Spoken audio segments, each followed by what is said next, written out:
आज का जो एजेंडा है इसमें हम लोग कंस्ट्रक्टर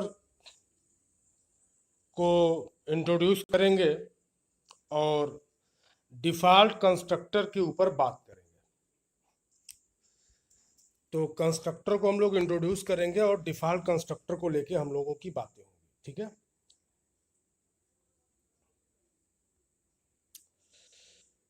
यहाँ जो है मैंने एक क्लास बनाई है, स्टूडेंट क्लास,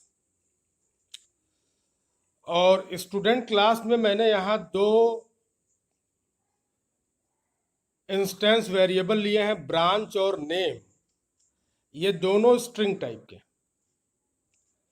और एक रोल नंबर लिया हुआ है एट्रीब्यूट, ये इंटीजर टाइप का है। सी और सी प्लस प्लस में स्ट्रिंग को डील करने के लिए अपने पास कैरेक्टर एरे का ही कंसेप्ट है। और सी प्लस प्लस में क्या कहा गया कि strings are always maintained using character array, and whenever a character array is terminated by ASCII null values, it is string। लेकिन जावा में इसके contrary we have a full-fledged class java.lang.string।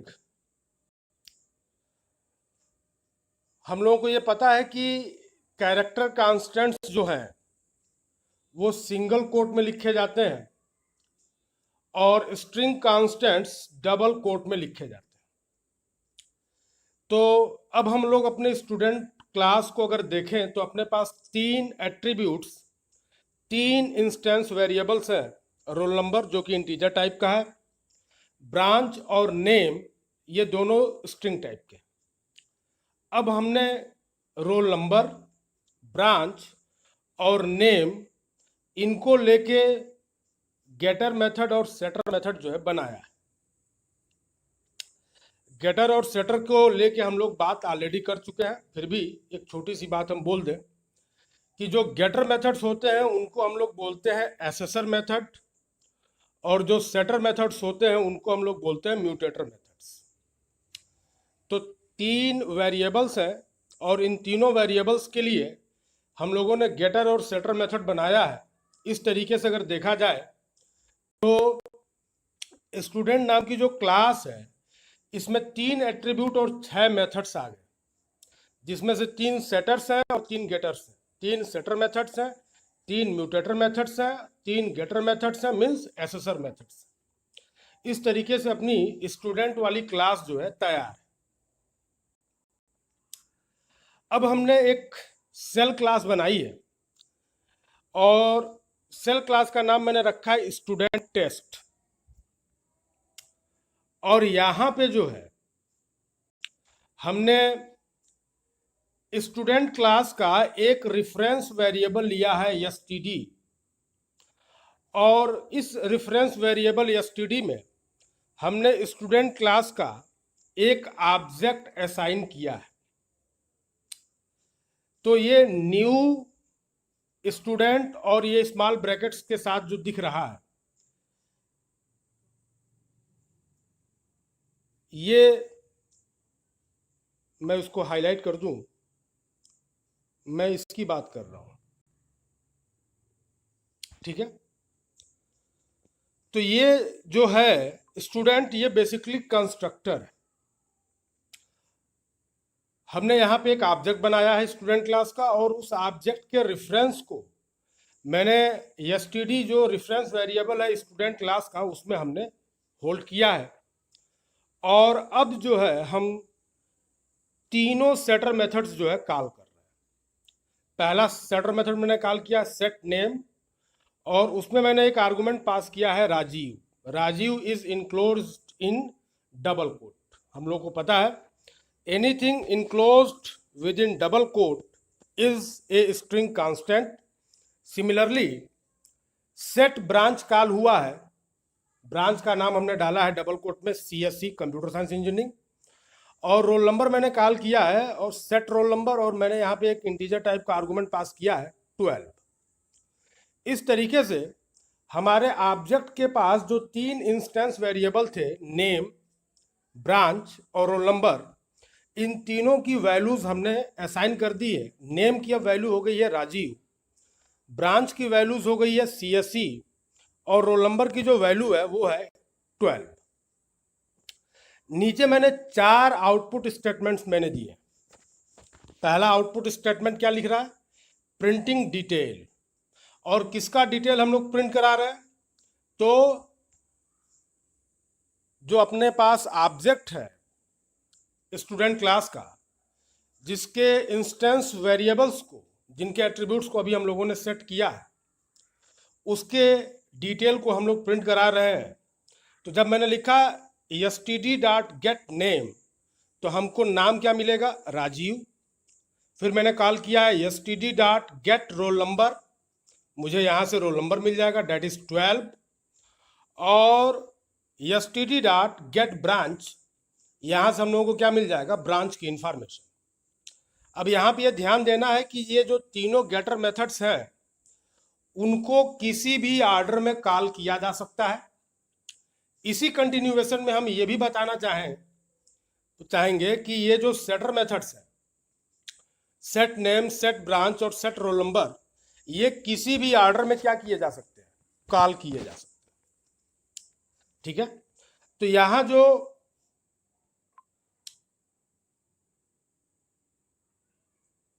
ये circled किया हुआ एंटिटी है, यहां पे हमने बेसिकली किया क्या है?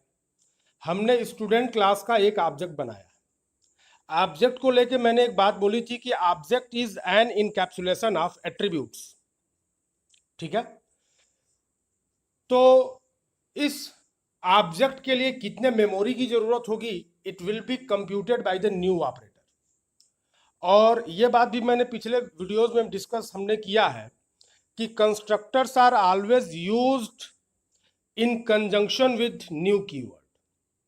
ठीक है, अच्छा, ये जो कंस्ट्रक्टर है स्टूडेंट, इसको मैंने स्टूडेंट नाम के क्लास में कहीं पर भी डिजाइन नहीं किया। स्टूडेंट नाम के क्लास में क्या क्या है हमारे पास? तो 3 इंस्टेंस वेरिएबल्स हैं, 6 मेथड्स हैं, 6 मेथड्स। उन 6 मेथड्स में से 3 म्यूटेटर मेथड्स हैं और 3 एसेसर मेथड्स। ठीक है, तो कंस्ट्रक्टर का काम क्या है? Constructor is responsible to construct object. Object को क्रिएट करने की जिम्मेदारी किसकी है? तो कंस्ट्रक्टर की। ठीक है, और whenever an object is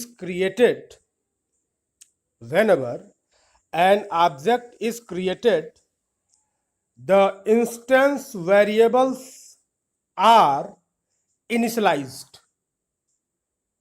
It means constructor performs 2 tasks. Constructor 2 काम करेगा। पहला काम, ऑब्जेक्ट को क्रिएट करेगा, साथ ही साथ ऑब्जेक्ट के पास जितने भी इंस्टेंस वेरिएबल्स हैं उनको एक वैल्यू भी असाइन करेगा। अब प्रश्न ये उठता है कि यहां जो हमने कंस्ट्रक्टर देखा, ये कंस्ट्रक्टर कोई आर्गुमेंट हमसे एक्सेप्ट नहीं कर रहा। मैंने यहां पे कोई भी आर्गुमेंट जो है वो सप्लाई नहीं किया। आगे हम लोग देखेंगे कि ये जो स्टूडेंट नाम का कंस्ट्रक्टर है ये कैसे काम कर रहा है। लेकिन अगर कोई पूछे कि what is the role of constructor, तो 2 बातें बोलनी पड़ेगी। पहला कि object is always created with the help of constructor, and constructor is responsible to initialise the instance variables. ठीक है, अब इंस्टेंस वेरिएबल्स की जो वैल्यूज हैं उसको लेकर 2 बातें उठेंगी। या तो इंस्टेंस वेरिएबल्स की जो वैल्यूज हैं वो डिफॉल्ट वैल्यूज से इनिशियलाइज की जाएंगी, या फिर उन पैरामीटर्स से हम उसको इनिशियलाइज करेंगे जो हम लोग कंस्ट्रक्टर में पास कर रहे हैं। तो यहाँ इस एग्जाम्पल में हमने कंस्ट्रक्टर में कोई भी आर्गुमेंट पास नहीं किया है। इस वजह से जो भी ये तीनों वेरिएबल्स हैं, इंस्टेंस वेरिएबल्स, क्रिएशन टाइम पे इनको डिफॉल्ट वैल्यूज दी जाएंगी और उनको हम लोग आगे के स्लाइड्स में देखेंगे।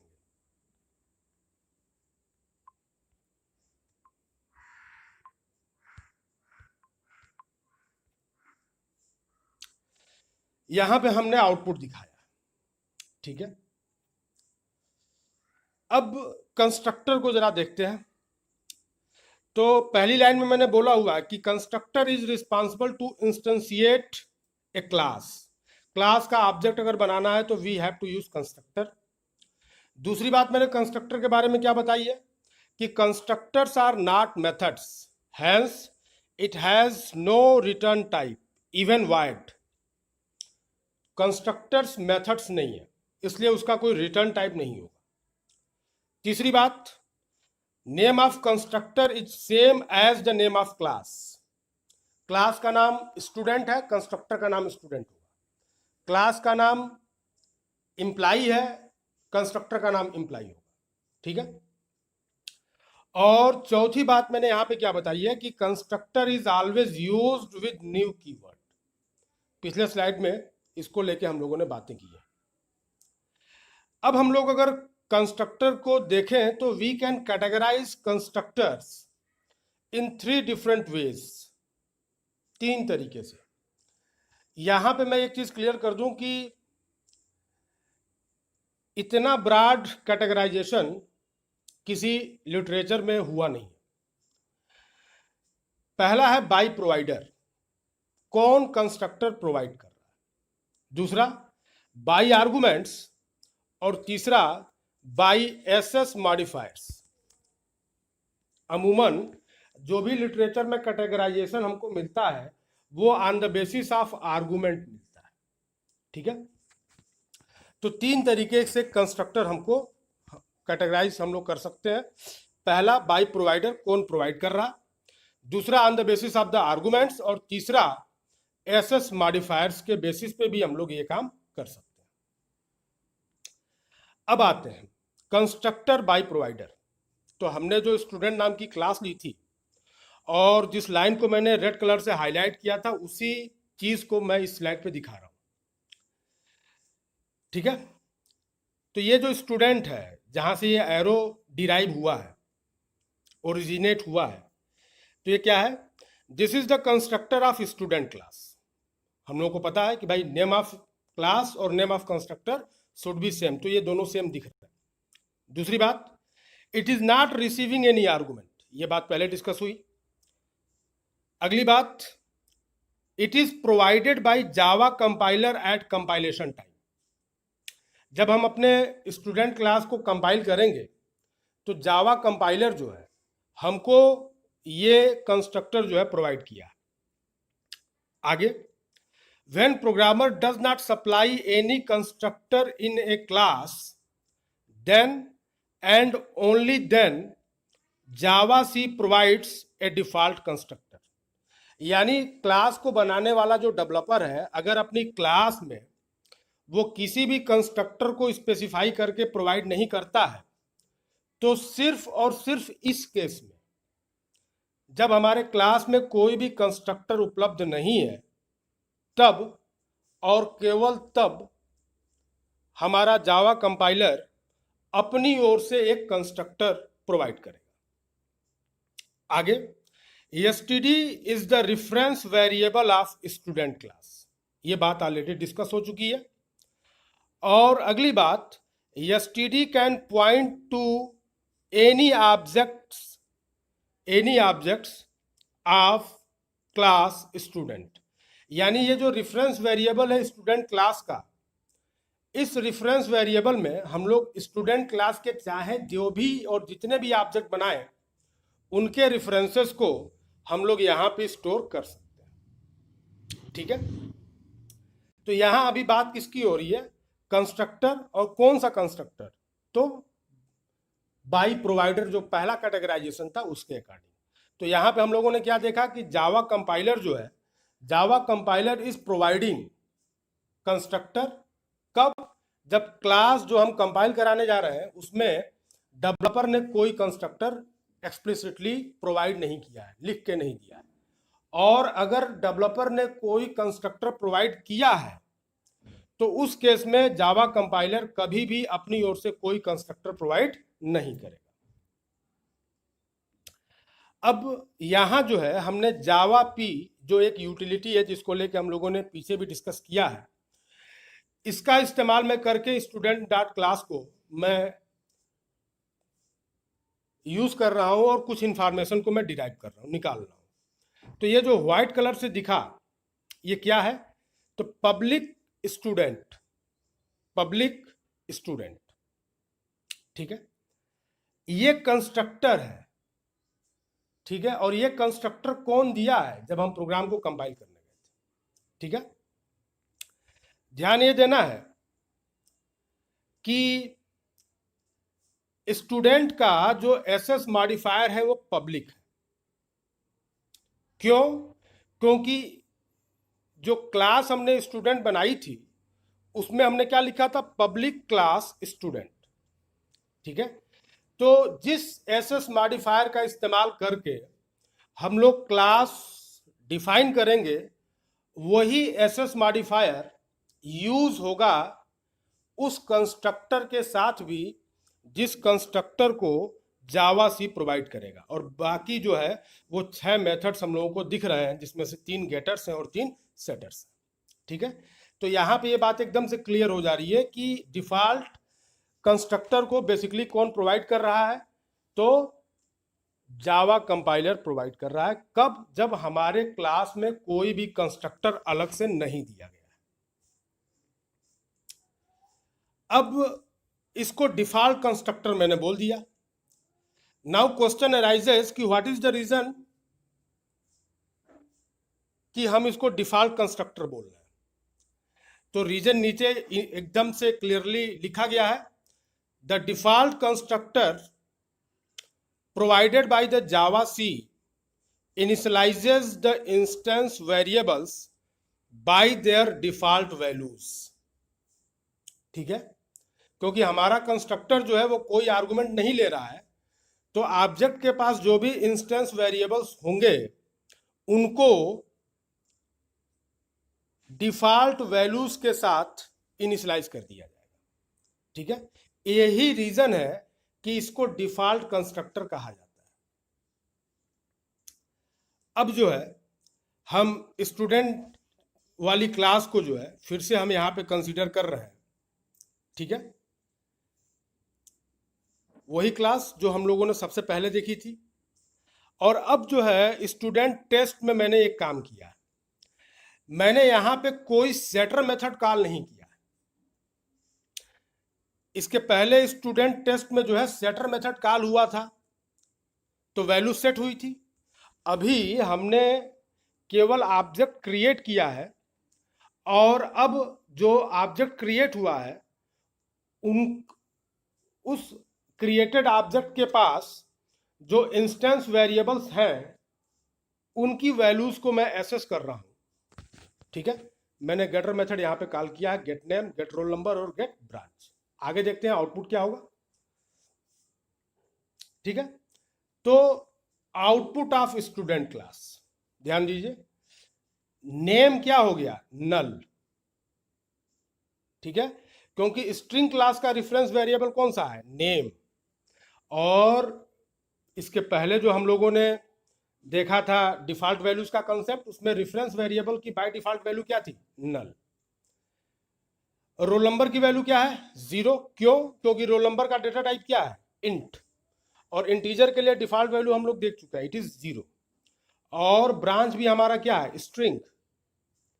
ब्रांच हमारा स्ट्रिंग है, ठीक है, स्ट्रिंग क्लास का रेफरेंस वेरिएबल है। तो रेफरेंस वेरिएबल की डिफॉल्ट वैल्यूज क्या होती है, नल होती है। नीचे मैंने फिर से ऐड किया है, all instance variables are initialised by their default values, hence the constructor provided by Java C is known as default constructor, ठीक है, आगे आते हैं। अब यहां पे मैं एब्स्ट्रैक्शन की मैं बात कर रहा हूं। ध्यान ये देना है कि जब भी हम लोग कोई क्लास बनाएंगे तो क्लास में कोई ना कोई एब्स्ट्रैक्शन होना चाहिए।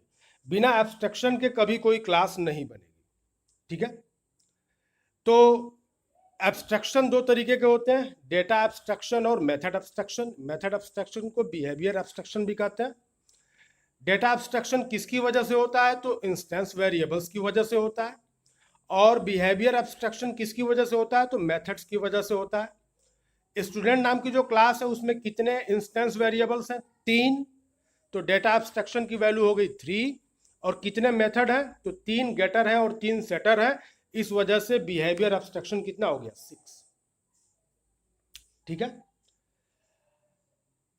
आगे इसी कंटिन्यूएशन में, to use the abstraction of a class objects are required. हमने क्या कहा कि क्लास जब भी बनेगी तो किसी ना किसी एब्स्ट्रैक्शन के साथ बनेगी। तो क्लास में अगर एब्स्ट्रैक्शन है तो we just want to use that abstraction in our code.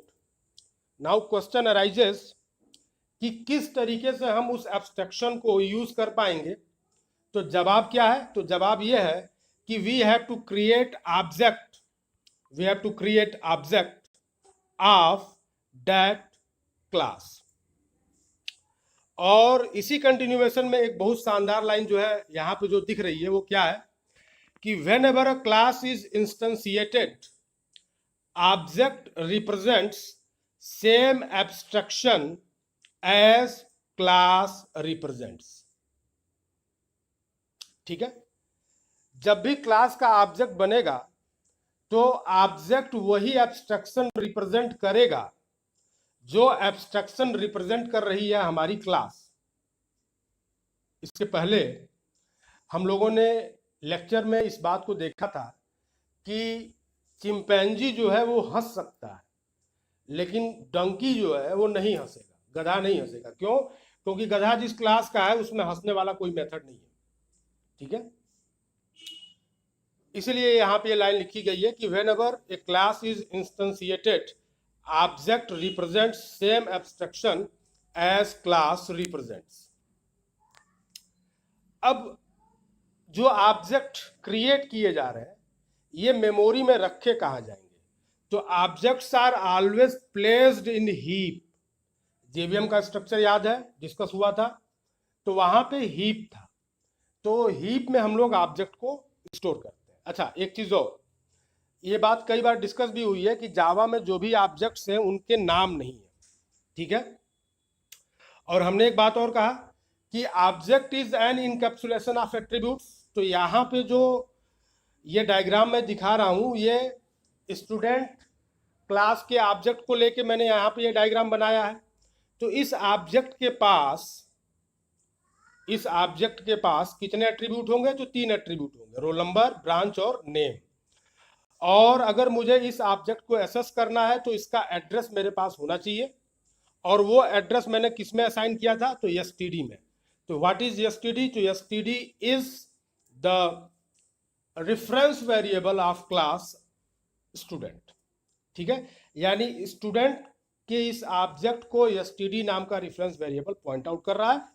जब भी मुझे इस ऑब्जेक्ट को एसेस करना होगा I have to use STD reference variable.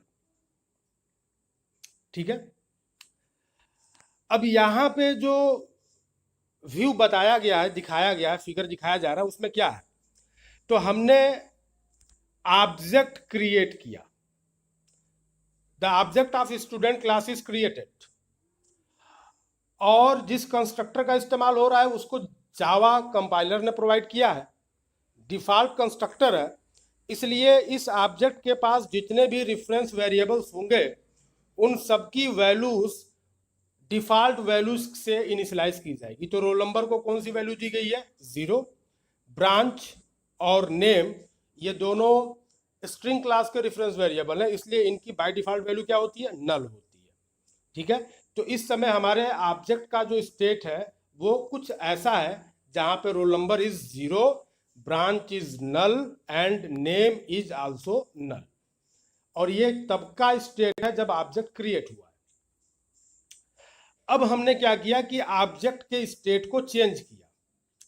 तो to change the state of object we have to change the instance variables values. तो instance variables जो है उनकी वैल्यूज को अगर मुझे चेंज करना है तो मुझे क्या करना होगा, तो I have to call setter method. तो अब मैंने क्या किया, इसी ऑब्जेक्ट का स्टेट चेंज किया और मैंने सेटर मेथड कॉल किया।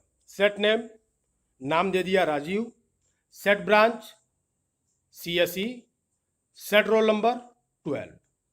अब हमारे ऑब्जेक्ट का स्टेट क्या हो गया, चेंज हो गया। अब हमने कहा कि object is placed in the heap. तो हीप क्या है, heap is a part of memory. तो ऑब्जेक्ट को अगर हम मेमोरी में ले जाके स्टोर किए हुए हैं तो उस ऑब्जेक्ट का एक एड्रेस होगा। तो ऑब्जेक्ट का जो एड्रेस होता है उसको हम लोग बोलते हैं हैश कोड। जैसे डेटा स्ट्रक्चर में जब हैशिंग हम लोग डिस्कस किए थे तो वहां पे एक चीज क्लियर थी कि दो अलग अलग कीज के लिए हैश वैल्यूज भी अलग अलग होंगी। ठीक है, तो यहां पे क्या है, मैंने इस ऑब्जेक्ट के हैश कोड को जो है प्रिंट किया है। तो ऑब्जेक्ट के हैश कोड को प्रिंट करने के लिए अपने पास दो तरीका है।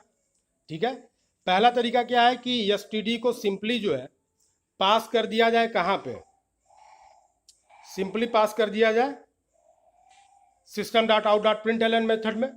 और दूसरा तरीका क्या है कि हम लोग std.हैश कोड जो है कॉल कर लें, जैसा कि दूसरे वाले लाइन में किया गया है। ठीक है, अब जब हम लोग पहला वाला काम किए हैं तो हमको जो वैल्यू मिली है, जब हमने केवल एसटीडी को पास किया है तो हमको जो एड्रेस मिला है it is in hexadecimal format. और जब हम लोग हैश कोड को कॉल करेंगे तो हमको जो वैल्यू मिलेगी वो डेसिमल में मिलेगी। और ये जो वैल्यू दिख रही है हेक्सा कोड में 19821F, इसका डेसिमल इक्विवेलेंट क्या होगा, 16711711।